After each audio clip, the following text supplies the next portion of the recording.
Assalamualaikum warahmatullahi wabarakatuh.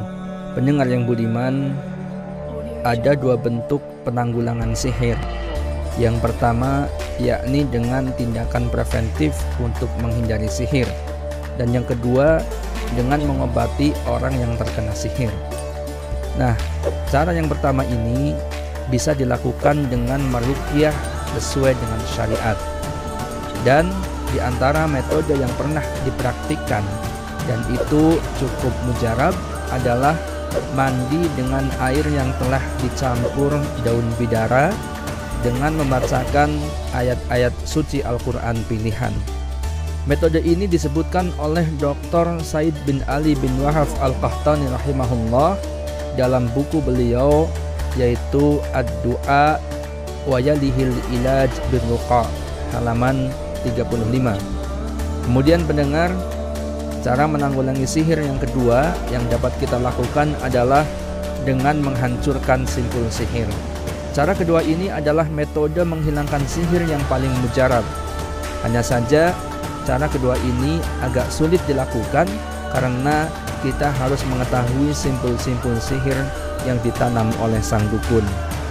Jika simpul sihir ini bisa dihancurkan, maka pengaruh sihir akan hilang total. Simpul ini laksana pangkalan militer bagi si dukun untuk menyihir objek sasaran. Sebagaimana hal ini pernah dialami oleh Rasulullah SAW, seperti yang disebutkan dalam Sahih Bukhari dan Sahih Muslim. Redaksi ini disebutkan oleh As-Sa'laibi rahimahullah dalam tafsirnya dan dinukil oleh Ibnu Katsir rahimahullah.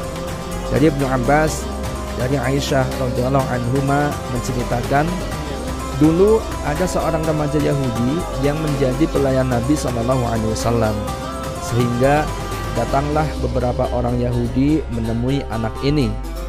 Sampai akhirnya si remaja ini mengambil rontokan rambut kepala Rasulullah SAW dan potongan sisir rambut, dan dia berikan kepada orang Yahudi itu. Akhirnya mereka gunakan rambut ini sebagai bahan untuk menyihir Nabi SAW. Pelaku sihir adalah seorang Yahudi dari Bani Zuraik, namanya adalah Labid bin Aqsam. Simpul sihir dari rambut tersebut ditanam di sumur milik Bani Zuraik, yaitu sumur Zarwan. Karena pengaruh sihir ini, Nabi SAW jatuh sakit sampai rambut beliau mudah rontok.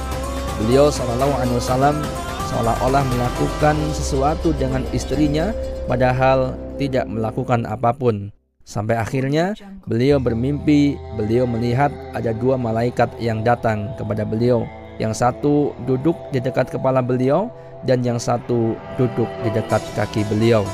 Malaikat pertama bertanya, "Apa yang terjadi dengan orang ini?"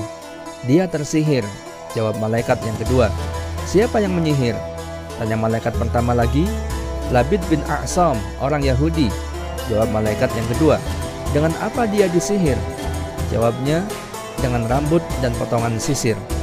"Di mana simpul sisirnya?" Jawabnya, "Dibungkus kulit mayang kurma, ditindih batu di dalam sumur Zarwan." Nabi SAW terbangun, kemudian beliau berangkat ke sumur Zarwan di Bani Zuraik bersama Ali bin Abi Thalib, Zubair bin Awam, dan Ammar bin Yasir. Kemudian Ali radhiyallahu anhu diperintahkan untuk mengambil batu itu untuk mengeluarkan bungkus simpul sihir. Ketika itu Allah Subhanahu wa taala menurunkan dua surat Al-Mu'awwidzatain, yakni surat Al-Falaq dan An-Nas. Sebelumnya Ali bin Abi Thalib radhiyallahu anhu diperintahkan untuk membaca dua surat tersebut. Ternyata di dalam bungkus simpul itu ada beberapa helai rambut dan potongan sisirnya. Di sana juga ada ikatan buntalan jumlahnya ganjil. Selanjutnya benda itu dimusnahkan dan sumurnya ditutup. Seketika itu Nabi SAW langsung terasa ringan dan hilang pengaruh sihirnya.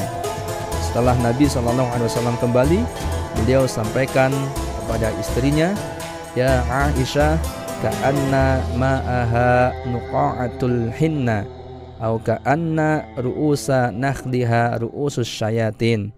Wahai Aisyah, air sumur itu seperti terkena daun pacar, atau seolah pangkal mayang kurma seperti kepala setan. Hadis riwayat Bukhari. Semoga bermanfaat. Wallahu a'lam.